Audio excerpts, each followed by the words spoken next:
At 4:47 yesterday afternoon, Donald Trump's legal team went silent. Not the calculated silence of attorneys conferring before a statement. The paralyzed silence of people who have just watched their entire strategy collapse in real time. Because 18 hours earlier, while most of America slept, the Supreme Court of the United States delivered a ruling so devastating, so absolute, that it erased every legal protection Trump has been building for 3 years. Every immunity claim, every executive privilege argument, every delay tactic his lawyers deployed across 4 criminal cases and dozens of civil lawsuits gone.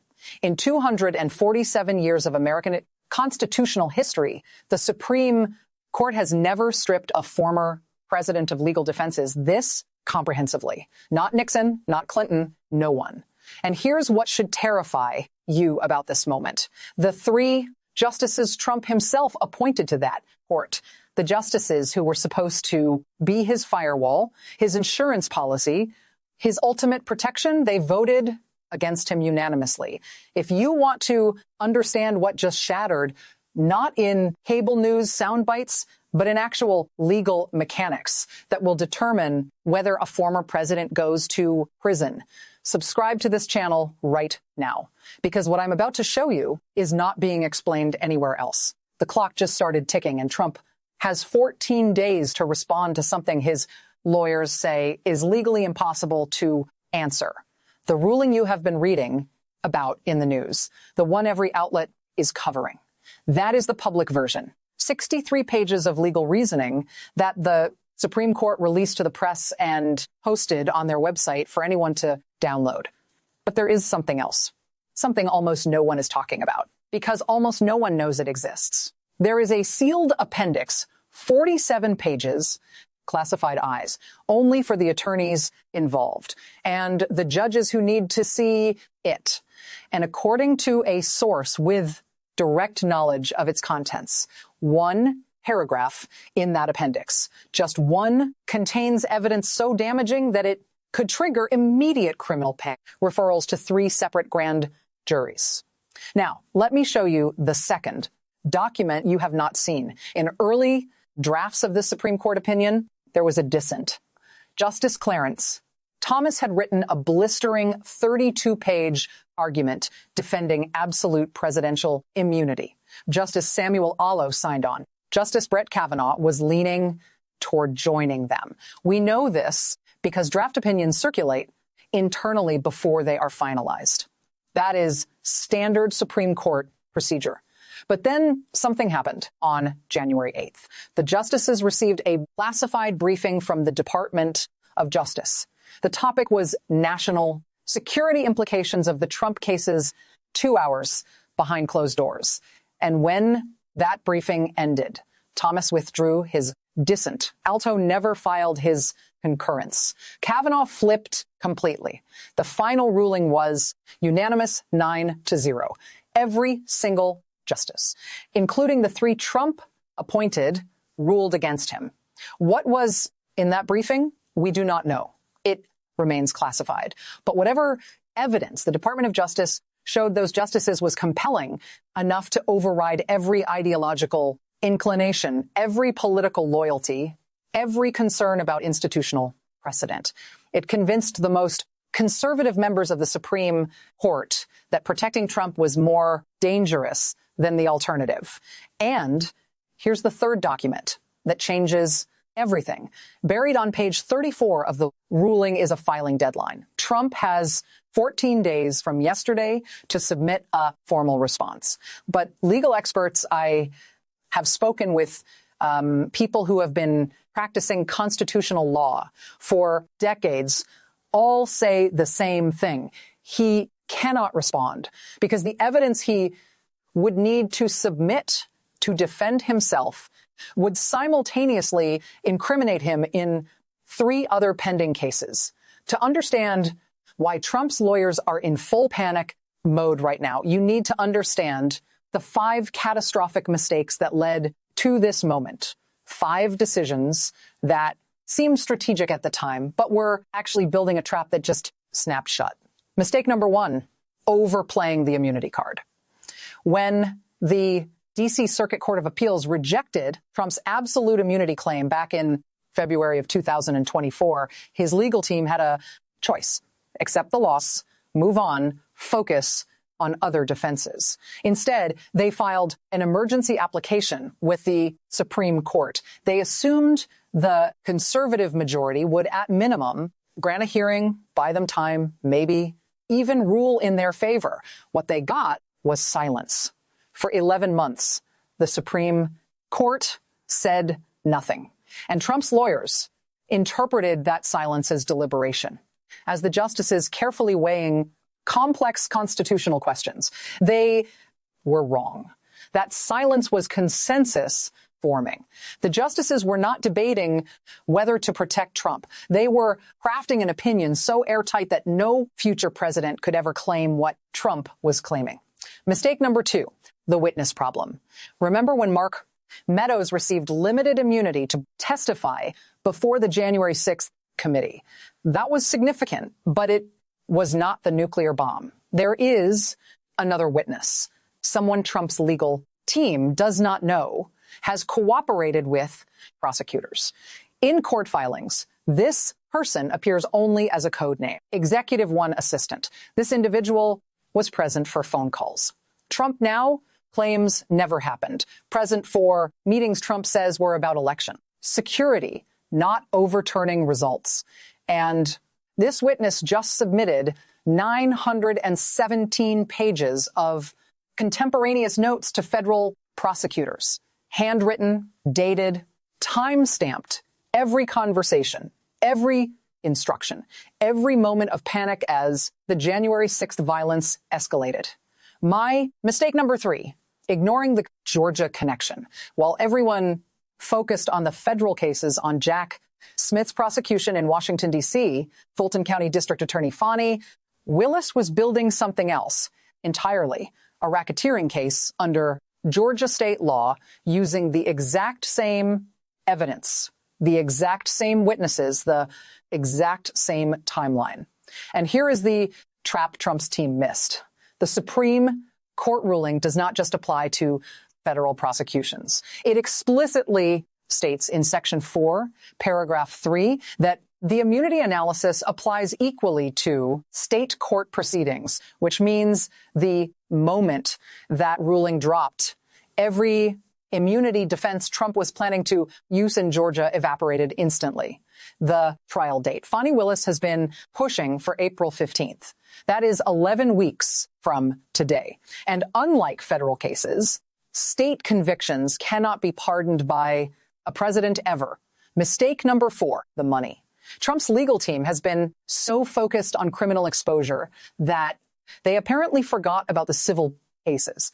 The $8.3 million judgment in the Eugene Carroll defamation case, the $454 million ruling in the New York Attorney General's fraud case. Both of those judgments have been on hold pending appeals based primarily on claims of immunity and executive privilege.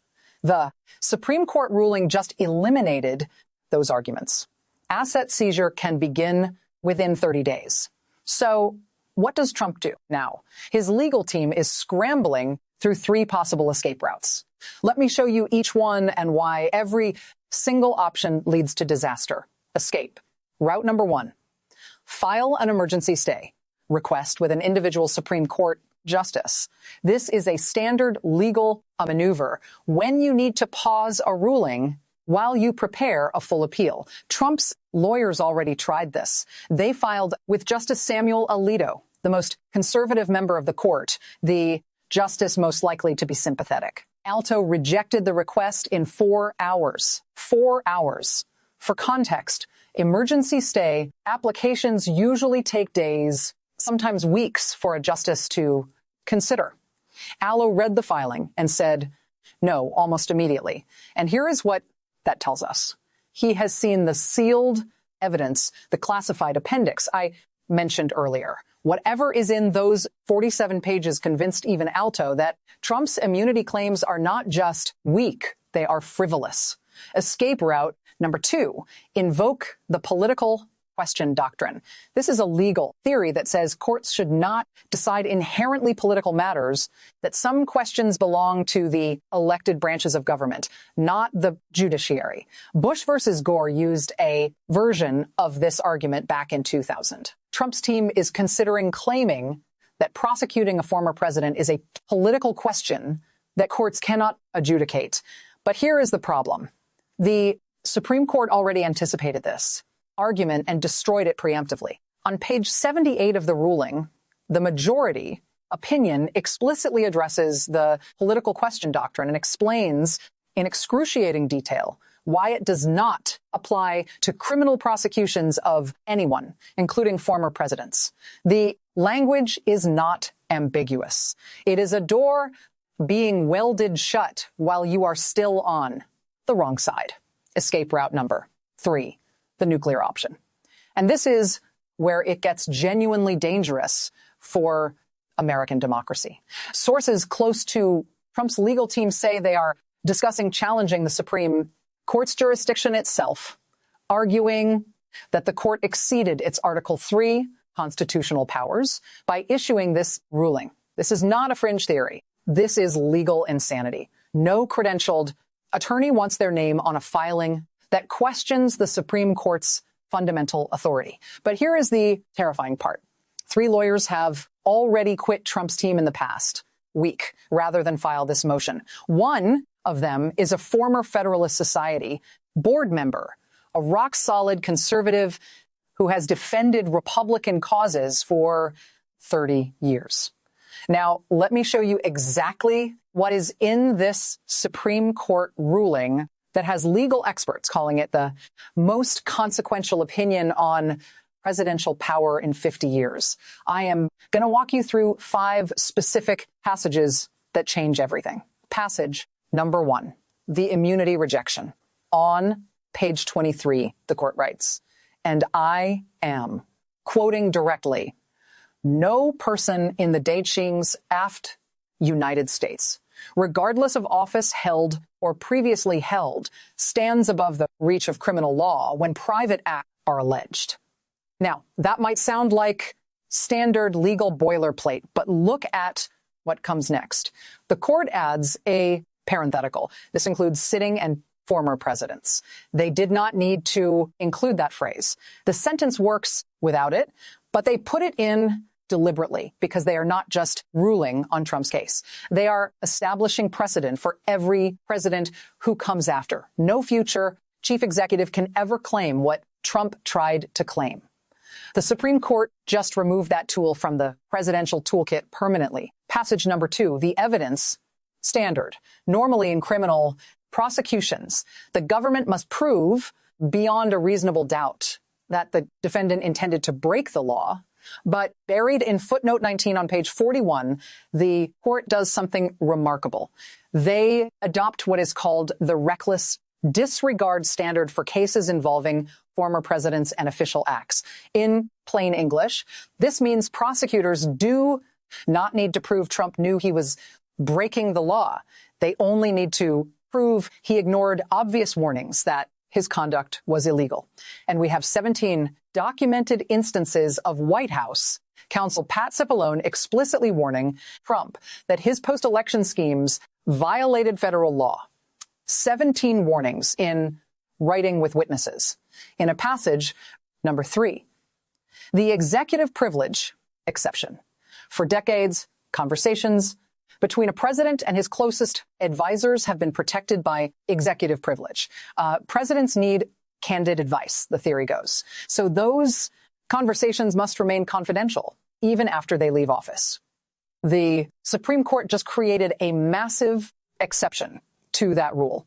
On page 56, they write that executive privilege does not apply when communications were in furtherance of criminal activity. The legal term is the crime fraud exception, and it has existed for attorney-client privilege for years. The court just extended it to presidential privilege. What does this mean practically? It means Pat Cip alone can testify about everything. Mark Meadows can testify about everything. Vice President Mike Pence can testify about every single conversation he had with Trump about overturning the election, including conversations that occurred in the Oval Office, in the White House residence on Air Force One, all of it. Nothing is protected anymore. Passage number 4, the document production trap. Here is the footnote everyone missed. Footnote 47 on page 112. It concerns document production requirements. The court rules that when a former president claims certain documents are covered by executive privilege, he must produce those documents to the court for camera review. That means Trump must hand over the documents to a judge who will examine them privately. But here's the catch-22. If those documents show criminal activity, the privilege does not apply and they become evidence. Now, let me show you what happens when you map out all of these trial dates on a calendar. Because when you see them laid out visually, something absolutely terrifying emerges. This is not just multiple cases. This is a collision course designed to create compounding legal catastrophe. February 7th. That is 14 days from when the Supreme Court ruling dropped. Document production deadline. Trump must decide whether to produce the privileged documents the court is demanding or defy a direct Supreme Court order. If he produces them, they become evidence in multiple cases. If he refuses, that is criminal contempt and potentially obstruction of justice. February 15th, 3 weeks from now, Fulton County District Attorney Fani Willis has scheduled a hearing to set the Georgia RICO trial date. Based on the Supreme Court ruling eliminating immunity defenses, legal analysts expect her to demand an immediate trial. The date she has been pushing for is April 15th. That is 12 weeks away. March 4th, 6 weeks out. This was Judge Tanya Chutkan's original trial date for the federal election interference case in Washington, D.C. She delayed it pending the immunity appeals. Those appeals just got obliterated. Sources say she will reset the trial for late April or early May at a hearing scheduled for March 4th. March 15th, 7 weeks. The New York civil fraud judgment becomes final and enforceable. Attorney General Letitia James can begin asset seizure proceedings. We are talking about Trump Tower commercial spaces, 40 Wall Street, the Seven Springs estate, bank accounts. The $454 million judgment starts getting collected by force. April 1st, 10 weeks. The classified documents trial in Florida. Judge Alan Cannon has been delaying this case for months using immunity arguments as justification. The Supreme Court ruled